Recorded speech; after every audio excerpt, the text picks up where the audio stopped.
ప్రభునామంలో అందరికీ వందనాలు.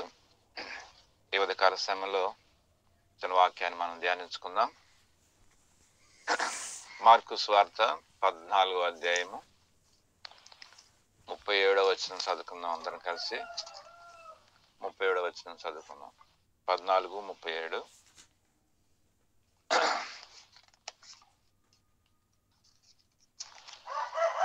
వచనం.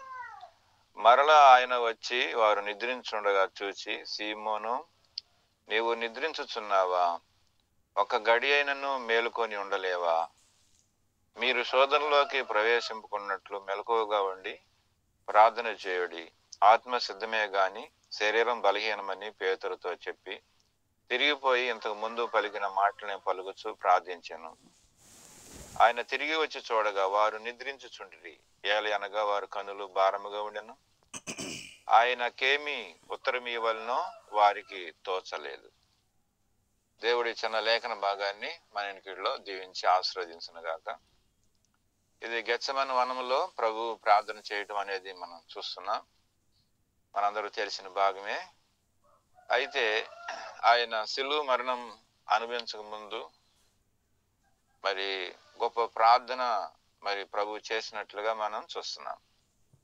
ఈ భాగంలో మనం చూసినప్పుడు ప్రభు అంటున్నాడు, ఒక గడి అయినను మీరు మేలుకొని ఉండలేరా అని అంటాడు ప్రభు. ఇక్కడ ఒక గడి అయినను మేలుకొని ఉండలేరా అని జ్ఞాపకం చేస్తున్నాడు. ఎందుకు ఆ గడి అంటే, మరి మీరు శోధనలోకి ప్రవేశింపుకున్నట్లుగా అంటాడు.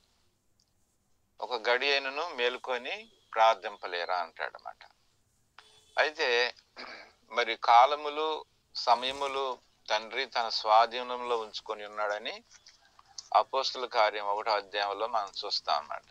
అన్ని కాలాలు అన్ని సమయాలు తండ్రి తన స్వాధీనంలో ఉంచుకున్నాడని 7వ వచనములో 1:7 కాలములు సమయములు తండ్రి తన స్వాధీనంలో ఉంచుకొని ఉన్నాడు, వాటిని తెలుసుకున్నట మీ పని కాదంటాడు అన్నమాట. అయితే ఆ గడి కోసము మనం సిద్ధపడాలి, ప్రార్థన చేయాలి.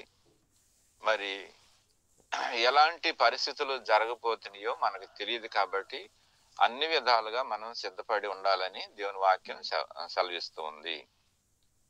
మరి పేతురు భక్తుడు 1 పేతురు 4వ అధ్యాయంలో మరి 7వ వచనం కానించి 11వ వచనం వరకు కొన్ని భాగాలు ఆ గడి కొరకై మనం ఎలా సిద్ధపడాలి అనే విషయాలు ప్రభు ఇక్కడ రాశాడు.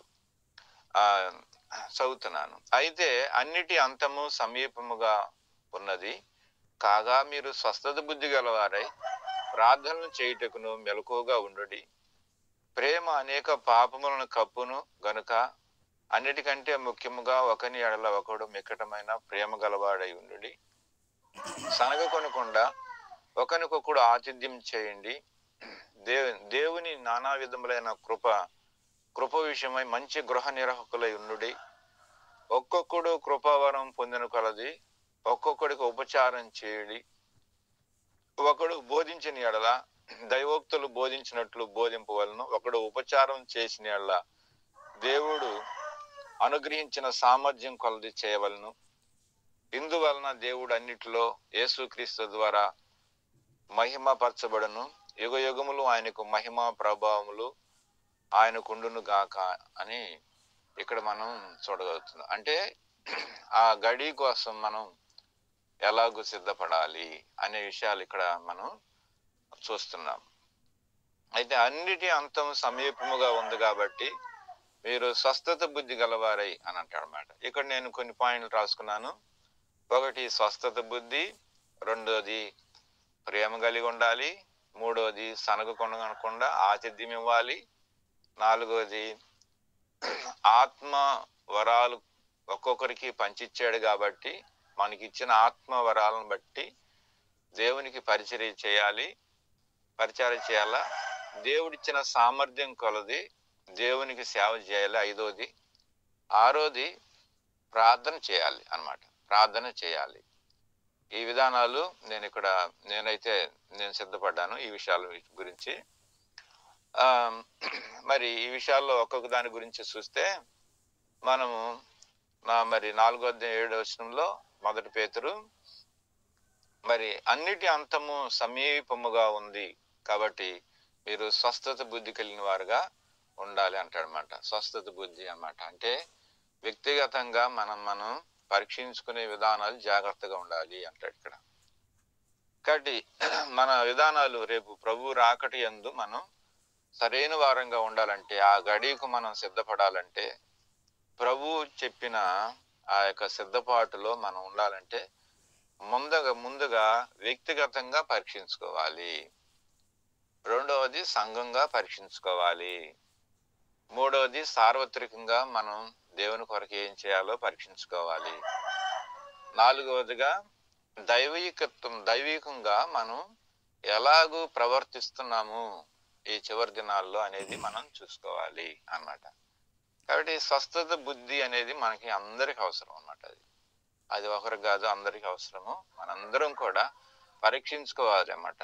ఎలాంటి బుద్ధి జ్ఞానములు సర్వసంపదలు ఆయనందే గుప్తంలో ఉన్నాయి కాబట్టి మనం దేవుని కోసం ఏం చేయాలనేది మన అక్కడ ఉంది. రెండవదిగా మనం చూస్తే ప్రేమించుకోవాలంటాడనమాట. ఇక్కడే చెప్పాడు, ప్రేమ అనేకమైన దోషములను కప్పును అంటాడనమాట. అదే మనం సామెతల గ్రంథంలోకి వెళ్తే 10:12 సామెతలు 10:12 మనం చూస్తే అక్కడ ప్రేమ గురించి ఏముందంటే 10:12 పగ కలహమును రేపును, ప్రేమ దోషములన్నిటినీ కప్పును. మరి యాకోబు పత్రికలో కూడా 5:20 చూస్తే, యాకోబు 5:20 చదువుతున్నాను. పాపిని తన తప్పు మార్గము నుండి మళ్లించువాడు మరణము నుండి ఒక ఆత్మను రక్షించి అనేక పాపములను కప్పివేయునని తాను తెలుసుకునవలను. ఇక్కడే చెప్పాడు. ఏమని చెప్పాడంటే ప్రేమ అనేక పాపలను కప్పుతుందని అన్నాడు. ప్రేమ అనేకమైన పాపములను కప్పుతుందంటే మనం ప్రేమించడం అంటే శారీరకంగా ప్రేమించడం కాదు, ఇక్కడ ఆత్మీయంగా అన్నమాట. ఒక వ్యక్తిని ఎదుటివాడిని మనం ప్రేమిస్తున్నాం అనటానికి రుజువు ఏంటంటే వాడిని పాపంలోంచి బయటకు తీసుకురావాలి. అది ప్రేమ అంటే.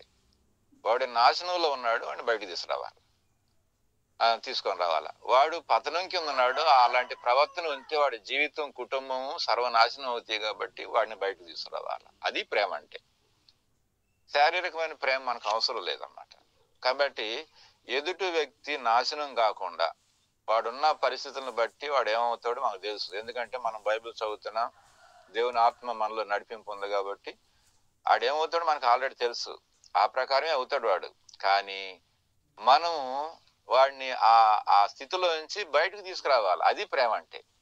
వాడిని అక్కడనే పెట్టి నేను ప్రేమిస్తున్నానండి అంటే అది ప్రేమ కాదు, అది దొంగ ప్రేమ. అది తర్వాత చాలాసార్లు ప్రార్థనకు వస్తూనే ఉంటారు కానీ లోకస్తులతో వాళ్ళతో సహవాసం కలిగి ఉంటారు, కానీ వాళ్ళని మందిరానికి తీసుకురాలేరు. వాళ్ళు మందిరానికి తీసుకొని రాలేరు అన్నమాట. ఎందుకు? ఏమైంది వీళ్ళకి అని అంటే సరైన ప్రేమ లేదు అన్నమాట. వాడికి ఏమైనా పర్వాలేదని చెప్పేసి అని అట్లా వదిలేసేసేస్తారు. అది క్రమం కాదనమాట. ప్రేమ అంటే నిజమైన ప్రేమ అనేకమైన పాపములను కప్పి వాడిని రక్షించాలన్నమాట. అందుకని ఇదే ఈ యాకోబు చక్కగా రాశాడన్నమాట. ఏమనంటే పాపిని తన తప్పు మార్గముల నుండి మళ్లించువాడు మరణము నుండి ఒక ఆత్మను రక్షించి అనేక పాపములు కప్పివేయనని తాను తెలుసుకుని వాళ్ళను. అది ప్రేమ అంటే. అటు వాడు పాపాలు పోయేటట్లుగా, వాడుకున్న శాపం తొలగేటట్లుగా, వాడు రక్షణ పొందేటట్లుగా మనం ప్రయత్నం చేయాలి. అది ప్రేమ. అంతేగాని మామూలుగా ఏదో మనం రాసుకొని పూసుకొని తిరగటం అనేది అది కరెక్ట్ కాదనమాట. సావాసంగా ఉంటుంటారు మంచిదన్నమాట. అది కాబట్టి ఆ విధానాల నుంచి మనం బయటికి తీసుకొని రావాలి అని దేవుని వాక్యం సెలవిస్తుందన్నమాట. యోహాను సువార్త 13:34 చూస్తే ఇంకో మాట చదువుతాను. యోహాను సువార్త 13:34 మీరు ఒకరినొకరు ప్రేమింపవలనని మీకు క్రొత్త ఆజ్ఞనిస్తున్నాను. నేను మిమ్మల్ని ప్రేమించినట్టే మీరును కూడా ఒకరినొకరు ప్రేమించాలి. చూసావా? ప్రభు ప్రేమించి ఏం చేశాడు? ప్రాణం పెట్టాడు, రక్తం కార్చాడు, ఆయన మనల్ని విమోచించాడు. ఆయన చూసావా? అది ప్రేమ అంటే అన్నమాట. ఆయన తన స్వరక్తమును ఆయన చేతబట్టుకొని పరిశుద్ధ స్థలంలో ప్రవేశించాడు. నీ నా పక్షాన విజ్ఞాపన చేయడానికి దేవుడు ఆ ప్రకారం చేశాడు ఆయన. ప్రాణం పెట్టాడు, రక్తం కార్చాడు. తన తనకు మనల్ని రక్షించుకోవటానికి ఆయన చేసిన మరి త్యాగం అది ఎంతో గొప్పది. అది ప్రేమ అంటే అన్నమాట. 1 యోహాను 3:16 మనం కనుక చూస్తే, ఆయన మన నిమిత్తము తన ప్రాణము పెట్టిన గనుక దీని వలన ప్రేమ ఎట్టిదో తెలుసుకొనుచున్నాము. మనము కూడా మన సహోదరుల నిమిత్తము ప్రాణము పెట్ట బద్ధులమై ఉన్నాము. అమ్మో, ఈ పని నేను చేస్తాను, ఆడి వచ్చినా పర్లేదు, నేను చావను అని చెప్పేసి మన ప్రయత్నాలు ఉంటాయి అన్నమాట.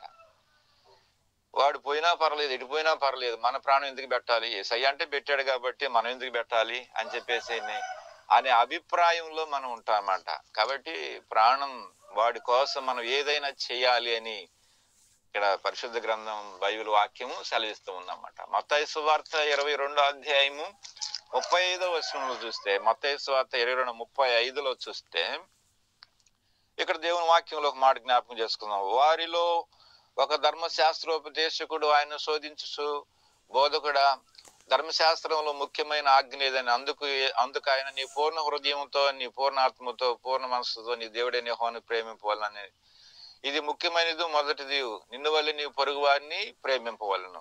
చూసావా, ధర్మశాస్త్రంలో ఆజ్ఞలు ఏంటి అన్నమాట?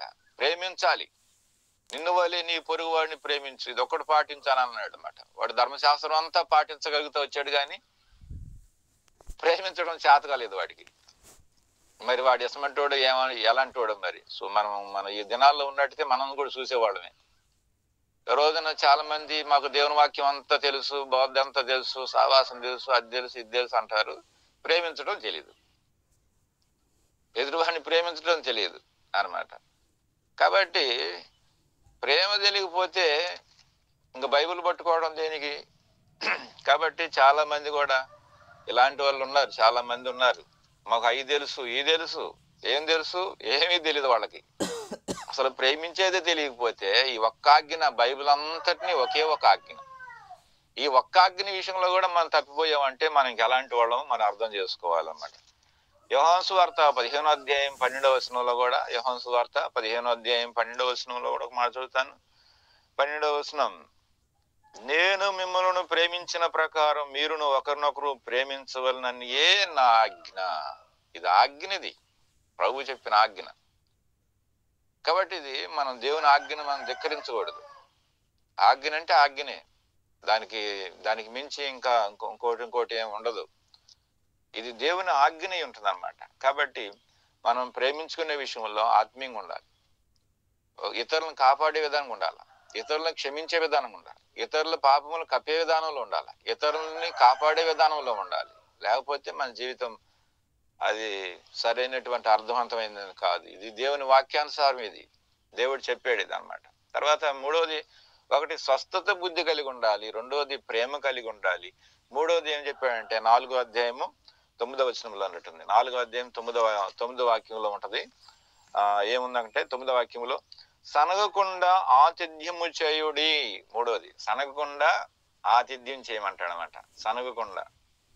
యాకోబు రాసిన పత్రికలో ఈ మాట చూడవచ్చు అనమాట. యాకోబు రాసిన పత్రిక 5వ అధ్యాయము 8వ వచనం కాని చదువుతా. ప్రభు రాకడ సమీపించింది కనుక మీరు ఓపిక కలిగి ఉండండి, మీ హృదయములను స్థిరపరచుకోండి. సహోదరులారా, మీరు తీర్పు పొందకుండా నిమిత్తము మీరు ఒకడి మీద ఒకడు సనగకుడి. ఇదిగో న్యాయాధిపతి వాకిట నిలిచి ఉన్నాడు. నా సహోదరులారా, ప్రభు నామమున బోధించిన ప్రవక్తలను శ్రమను ఓపికతో మాదిరిగా పెట్టుకోండి. సహించిన వారిని ధన్యులు అనుకుంటున్నాం కదా. యోబు యొక్క సహనం గురించి వింటిరి. ఆయన ఎంతో జాలియు కనికరం గలవాడు అని మీకు తెలియను అంటాడనమాట. అంటే ఏంటంటే సనగకుండా ఆతిథ్యం చేయాలి అన్నమాట. సనగకుండా ఆతిథ్యం చేయాలి. మనం తీర్పు చేసుకోకూడదు అన్నమాట. తీర్పు అనేది మనకి పనికిరాదు. కాబట్టి ఆతిథ్యం చేసుకోవాలి సనగకుండా. మేము ఒక మీటింగ్కి వెళ్ళొస్తా దూర ప్రాంతంలో ఉన్నాం.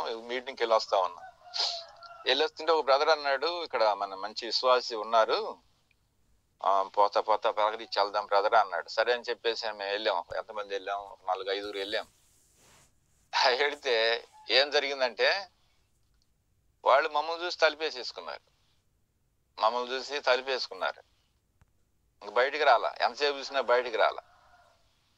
ఏమైందో మనం ఒక కప్పు టీ ఖర్చు తినుకున్నారు, ఏం మొత్తానికి బయటికి రాలేదు. తర్వాత సరే వీళ్ళు ఎంతసేపటికి రాపోయి బయటికి మేము వెళ్ళిపోయాం, ఆడ నుంచి బయటికి వెళ్ళిపోయాం. వాళ్ళు పెద్ద విశ్వాసులు, మంచి విశ్వాసులు, మంచి ఉద్యోగస్తులు, మంచి గొప్ప ధనికులు వాళ్ళు. అయితే ఆ సర్లే వాళ్ళకి ఏమైందో ఏమని చెప్పేసి మేము ఇంక బయటికి వెళ్ళిపోయాం. ఆ వారంలోనే మాకు తెలిసిన వార్త ఏంటంటే ఆయన గవర్నమెంట్ ఉద్యోగం పోయింది. గవర్నమెంట్ ఉద్యోగం పోయింది. కాబట్టి అప్పుడు నాకు అనిపించింది అనమాట, దేవుడు భలే శాస్త్రి చేరిపాడురా బాబు అనుకున్నాం. అయితే పాపం, అయ్యో పాపం అనుకున్నాం. కాబట్టి మనం చేసే ఎలా ఉంటాయంటే, ఆతిథ్యం అనేది ఊరకు చేయలేదు. అబ్రాహాం ఆతిథ్యం చేసాడు అనకుండా. ఇంకా చాలా చాలా కొత్త నిబంధనలో కూడా చాలా మంది స్త్రీలు తమ సొంత ధనంతో దేవుని వెంబడించి ఖర్చు పెట్టారంట, వాళ్ళు ఖర్చు చేశారంట, స్వార్థ పనిలో సహకరించారంట వాళ్ళు. కాబట్టి ఈ విషయాలు మనం చూస్తే చాలా ఆశ్చర్యంగా ఉంటుంది అన్నమాట. కాబట్టి మనం ఆతిథ్యం చేయడం మర్చిపోకూడదు అన్నమాట. ఎవరైనా చేతనైన సహాయం ఖచ్చితంగా మనం ఒకరొకరు చేసుకోవాలి అన్నమాట. ఇక ఇంకా నాలుగవదిగా చూద్దాం. 4వ అధ్యాయం 10వ వచనంలో, దేవుని నానా విధములైన కృప విషయమై మంచి గృహ నిర్వాహకుల వలె ఒక్కొక్కడు కృపావరం పొందిన కొలది ఒకరికొకడు ఉపచారం చేయుడి అంటాడనమాట. అంటే 9వ వచనం మనం చదివాం. 10వ వచనంలో దేవుని నానా విధములైన కృప విషయంలో ఒక్కొక్కరికి గృహ నిర్వాహక పని ఇచ్చాడు దేవుడు. ప్రతి ఒక్కరికి సంఘంలో గృహ నిర్వాహక పని ఇచ్చాడు. ఆ పనిని మనం చేయాలా.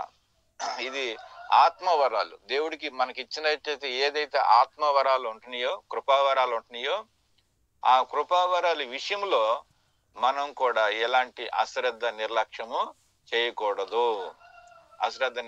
చేయకూడదు. 3వ యోహాను పత్రిక 1వ అధ్యాయము 2వ వచనం చదివితే, 3వ యోహాను రాసిన పత్రిక 1వ అధ్యాయం 2వ వచనం చదువుతున్నా. ప్రియులారా, నీ ఆత్మ వర్ధిల్లుచున్న ప్రకారము నీవు అన్ని విషయముల్లో వర్ధిల్లుచు సౌఖ్యముగా ఉండవలనని ప్రార్థించుచున్నాము. కాబట్టి నీ ఆత్మ వర్ధిల్లుచున్న ప్రకారం అన్ని విషయంలో కూడా వర్ధిల్లమంటాడు అన్నమాట. అన్ని విషయాల్లో కూడా వర్ధిల్లాలని చెబుతున్నాడు ఇక్కడ. తర్వాత మార్కు సువార్త 10వ అధ్యాయంలో నుంచి మనం చూస్తే, మార్కు సువార్త 10వ అధ్యాయం 45వ వచనం 10:45లో ఒక మాట జ్ఞాపకం చేసుకుందాం. ఇక్కడ ఏమంటాడంటే, మనుష్య కుమారుడు పరిచారం చేయించుకోవటానికి రాలేదు, కానీ పరిచారం చేయుటకును అనేకులకు ప్రతిగా విమోచన క్రయధనముగా తన ప్రాణమునిచ్చుటకు వచ్చాను. ప్రభు పరిచర్య చేశాడు, పరిచర్య చేయించుకోలేదు, పరిచర్య చేశాడు. కాబట్టి ఇట్టి పరిచర్యను మనం కూడా అనేకులకు చేయబద్దులుగా ఉంటున్నాము. ఎందుకంటే మరి దేవుని వాక్యము మరి చాలా భయంకరముగా మరి మనతో మాట్లాడుతుంది. కాబట్టి మన జీవితాల్లో మనం సరి చేసుకోవాలి, చక్కపరుచుకోవాలి. ఆ విధంగా ఉంటాం. తర్వాత ఐదవదిగా ఏంటంటే మనం దేవుని పరిచర్య చేయాలి. అనేకులకు పరిచర్య చేసేటువంటి విధానంలో మనం ఉండాలని ప్రభు కోరుచున్నాడు అన్నమాట. 1 కొరింథీ 15వ అధ్యాయము 1 కొరింథీ 12వ అధ్యాయంలో నుంచి 4వ వచనం. 1 కొరింథీ 12:4లో మనం చూస్తే ఏమన్నాడంటే, కృపావరములు నానా విధములుగా ఉన్నవి కానీ ఆత్మ ఒక్కడే, మరియు పరిచర్య నానా విధములుగా ఉన్నాయి కానీ ప్రభు ఒక్కడే. నానా విధములైనటువంటి కార్యములు కలవు గాని అందరిలో అన్నిటినీ జరిగించేవాడు ఒక్కడే. అయినను అందరి ప్రయోజనం కొరకు ప్రతి వానికి ఆత్మ ప్రత్యక్షత అనుగ్రహించబడుతున్నది. ఏలనగా కాబట్టి ప్రతి ఒక్కరికి ఆత్మ ప్రత్యక్షత అనుగ్రహించబడుతుంది. దేవుడు ఆత్మ ప్రత్యక్షత అనుగ్రహిస్తున్నాడంట ఆయన. కాబట్టి దేవుడు నిన్ను ఏ విషయంలో దేవుడు పరిచర్యలో వాడబడాలని దేవుడు నిన్ను ప్రేరేపిస్తున్నాడో వాటిని అణిచివేయకూడదు. తర్వాత వాటిని ఉపయోగించుకోవాలి, వాటిని సద్వినియోగం చేసుకోవాలి. వాటి విషయంలో అశ్రద్ధ ఉండకూడదు, నిర్లక్ష్యం అనేది ఉండకూడదు, పనికిరాదు అది. కాబట్టి దేవుడు నిన్ను ఏ విషయాల్లో ఆత్మ ప్రేరేపణ దేవుడు పరిచర్య చేయాలనేటువంటి ఆకాంక్ష దేవుడు నీకు ఇస్తున్నాడో అది నువ్వు అణుచుకోకూడదు అనమాట. కొన్ని బలహీనతలు రావచ్చు, ఎదిరింపులు రావచ్చు, అవమానం కూడా కలిగిద్ది. అయినప్పటికీ మనం అదిరిపోకూడదు, బెదిరిపోకూడదు. మనం దేవునిలో కరెక్ట్ గా ఉండాలి మనం అన్నమాట. కొన్నిసార్లు చూస్తే యుగంధర్ బ్రదర్ విషయంలో చూస్తే చాలా ఆశ్చర్యం అన్నమాట. ఇది చాలా అవమానంతో కూడినటువంటిది ఈ పరిచర్య. ఇది ఎంతో నిందతో కూడినటువంటిది. కొన్నిసార్లు ఎగతాళి మరతనంతో కూడినటువంటిది ఈ విధానాలు ఇవన్నీ కూడా. దేవుడికి లోకంలో ఉండే వాళ్ళకి, ఆత్మీయతలో చల్లారినటువంటి వాళ్ళకి. కానీ ఇది దేవుడు ప్రత్యక్షత, ఇది దేవుడు తనకిచ్చినటువంటి వెలిగింపు ఇది. కాబట్టి దాంట్లో ఎన్ని వచ్చినప్పటికీ కూడా కొనసాగాలి, కానీ అణిసుకోకూడదు. నేను ఇట్లా నిందించబడుతున్నాను అనుకోకూడదు, ఇది నేను చేయలేను అనుకోకూడదు. మరి ఏలి అంతటోడే ఇక నేను చేయలేను అనుకొని మరి గుహలో ప్రవేశించాడు. మళ్ళీ ఆ గుహలో దూరినటువంటి వాడిని బయటకు తప్పియాలంటే ఉరుములు మెరుపులు అవన్నీ రావాల్సి వచ్చింది. మరి ఎవరున్నాడు అక్కడ తీసుకొచ్చేవాడు? దాక్కున్నాడు లోపలికి పోయి ఏలియా. అప్పుడు ఊడియేపాటికి భూమి గజగజ వణుకుతున్నపాటికి బండలు పైన పడతాయని చెప్పేసి ఆ కన్నంలోంచి బయటకు వచ్చాడు. బయటకు వచ్చిన తర్వాత అప్పుడు ప్రభు మాట్లాడాడు స్వరం ఇప్పి, నువ్వు సిద్ధపడు, నువ్వు ఏదైతే సిద్ధపడ్డావో దాన్ని ఇంకా నువ్వు చేయాల్సిన పని ఉంది. రాజును ప్రతిష్ఠించాలి, నువ్వు నీ తర్వాత పనివాడిని ప్రతిష్ఠించాలా, ఇంకా చాలా పనులు, నీ శక్తికి మించిన ప్రయాణం ఉంది, ఆ భోజనం చేసి నులే అని చెప్పేసి అన్నాడు ప్రభు. కొన్నిసార్లు అవమానంతో కూడా ఉంటాయి అన్ని, కానీ మనం అదిరిపోకూడదు, బెదిరిపోకూడదు, భయపడకూడదు అనేది ఇక్కడ దేవుని వాక్యం సెలవిస్తూ ఉంది. 1 కొరింథీ 12:4 ఒక్క శరీరములో మనకు అనేక అవయవములు ఉండినను ఈ అవయవములు అన్నిటికీ ఒక్కొక్కటే పని ఎలాగ ఉండదో అలాగనే అనేకులమైన మనము క్రీస్తులో శరీరమై ఉండి ఒక్కొక్కరము ప్రత్యేకమైన అవయములై ఉన్నాము. మనకు అనుగ్రహింపబడిన కృప విషయమై వేరు కృపావరములు కలిగి ఉన్నాము. కాబట్టి వేరు కృపావరములు కలిగి ఉన్నాం. కింద ఏమేం పనులు చెప్పాడు కింద. కాబట్టి నీ పని వేరు, నా పని వేరు, నీ ప్రత్యక్షత వేరు, నా ప్రత్యక్షత వేరు, నీది వేరు, నాది వేరు. కానీ మనం వీటన్నిటిని అణుచుకోకూడదు. దేవుడు నీకు ఏదైతే ఇచ్చాడో, ఎందుకంటే ప్రభు రాకడ సమీపంగా ఉంది. ఇవి అంత్య దినాలు, చివరి దినాలు, చివరి గడియలు, చివరి క్షణాలు అని మనసులో పెట్టుకొని మనం పరిచర్య చేయాలి. అంతేగాని నేను చేయలేను, నా వల్ల కాదు, నేను మందిరంలో వెనకాల కూర్చుంటాను, వెనకాల లేచి వెళ్ళిపోతానంటే పో, రేపు నష్టపోతావు. నష్టపోయేది నువ్వే, ఏడ్చేది నువ్వే, కన్నీళ్ళు పెట్టుకునేది నువ్వే, దుఃఖపడేది నువ్వే. కాబట్టి నాకేం బాధ్యత లేదు, నాకేం పట్టింపు లేదు, నన్ను ఎవరు పిలవట్లేదు, ఎవరు పలకరించట్లేదు అంటే ఎవరు పలకరించరు. రాకడి దినాలు, ఈ పోయే దినాలు. ఎవడు పలకరిస్తాడు నిన్ను చెప్పు? మనం ఇంకా సర్ది పెట్టుకునేపాటికి ఇది అవుతుంది. కాబట్టి నీకేం ఇచ్చాడు ప్రభు, నిన్నేం ప్రేరేపిస్తున్నాడు, నిన్నేం చేయమంటున్నాడు, అది చెయ్యి. అంత మటుకే కానీ నన్ను ఎవరు పట్టించుకోలేదు, నిన్నెవరు పట్టించుకోరు. ఇది రాకడి దినాలు, దుర్దినాలు, చెడు దినాలు, ప్రేమ చల్లారిపోయే దినాలు, ఆత్మీయత హీన దినాలు. ఎవడు పట్టించుకుంటాడు నిన్ను, నన్ను? కాబట్టి ప్రభు పట్టించుకుంటున్నాడు నిన్ను. కాబట్టి ఆయన మాట వింటే బాగుపడతావు. కాబట్టి ఈ విషయాల్లో మనం చాలా జాగ్రత్తగా ఉండాలి. దేవుడిచ్చిన సామర్థ్యం కొలది నువ్వు పరిచర్య చేయాలి, కానీ నిన్ను నువ్వు ఆడుకోకూడదు అన్నమాట. చివరిగా 6వదిగా నేను జ్ఞాపకం చేస్తున్నాము, ప్రార్థన చెయ్యాలి. మనం అందరం సహవాసంగా ఎలాగో ప్రార్థన చేస్తున్నాం. ఇదిగో కాగా మరి అన్నిటి అంతం సమీపంగా ఉంది కాబట్టి స్వస్థత బుద్ధి గలవారే ప్రార్థన చేయొచ్చు మెలకువగా ఉండుడి అన్నమాట. ప్రార్థన చేయొచ్చు మెలకువగా ఉండు అన్నమాట. లోకాసు సువార్త 21:36 ప్రభు ప్రార్థన చేయమంటున్నాడు కదా. ఇక్కడ ఏమని చెబుతున్నాడు వాళ్ళకి, శిష్యులకు?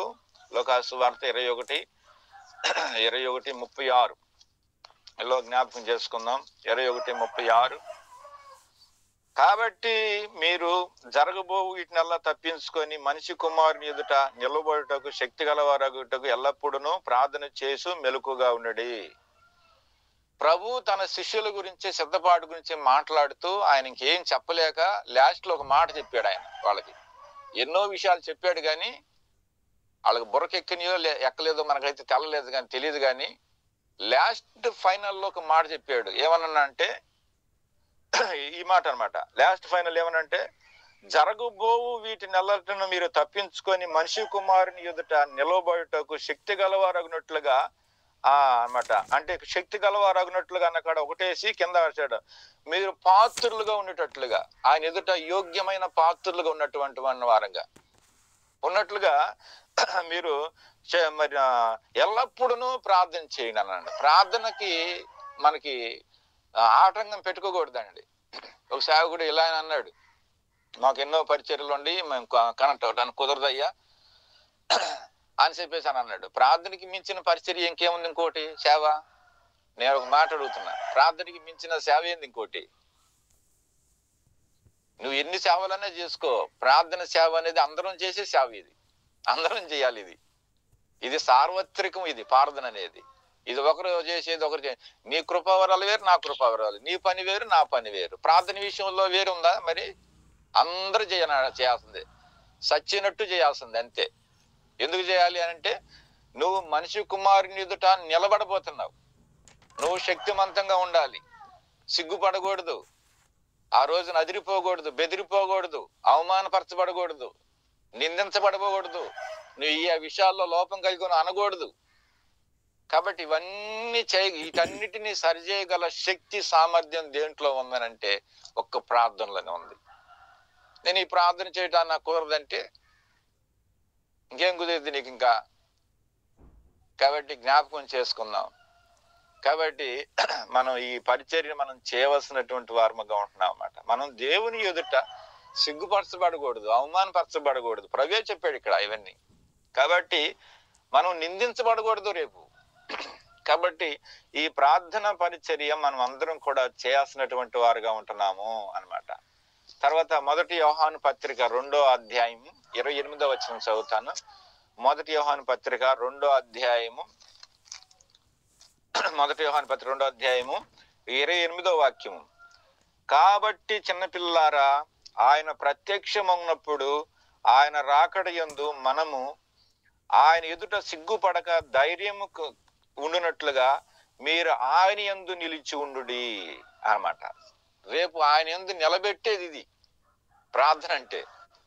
ప్రార్థన అంటే ప్రభు ఎదుట నిలబెడుతుంది నేను శక్తివంతుడిగా, బలవంతుడిగా, ధైర్యవంతుడిగా నిలబెట్టగలిగేటువంటి దమ్ము దీంట్లో ఉందన్నమాట ప్రార్థనలో.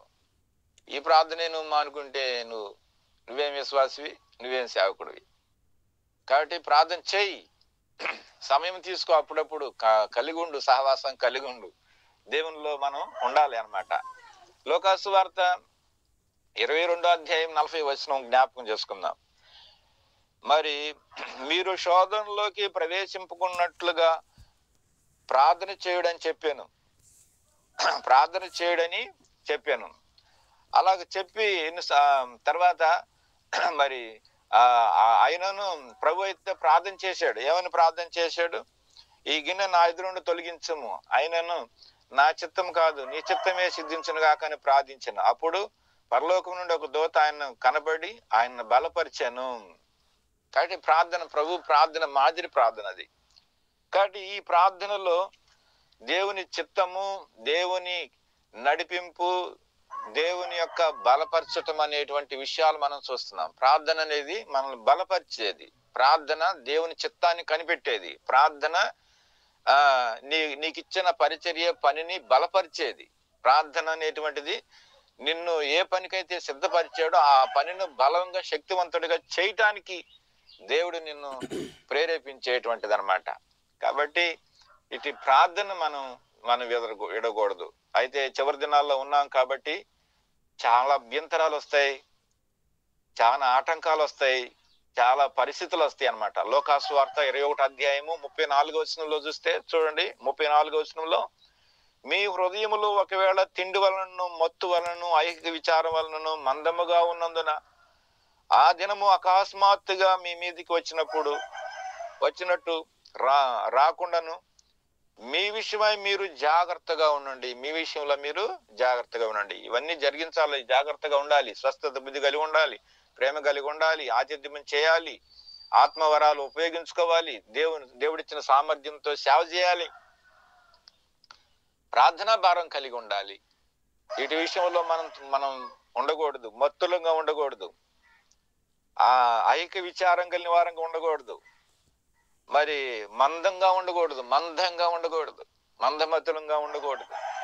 ఆ దినం అకస్మాత్తుగా మన మీదకి ఊరి వచ్చినట్లుగా వస్తుంది అన్నమాట. కాబట్టి ఈ విషయాల్లో మనం కడు జాగ్రత్తగా ఉండి మనల్ని మనం సిద్ధపరచుకుందాం. దేవుడు మన ప్రార్థన సఫలం చేసి, దేవుడు మనకిచ్చిన పరిచర్య భారాల్లో దేవుడు మనల్ని ఆశీర్వదించి, అత్యధికమైన ఆయన ఘనమైన నామం మహిమపరచబడినట్లుగా దేవుడు మనందరినీ దీవించును గాక. అందరికీ ప్రైజ్ లార్డ్.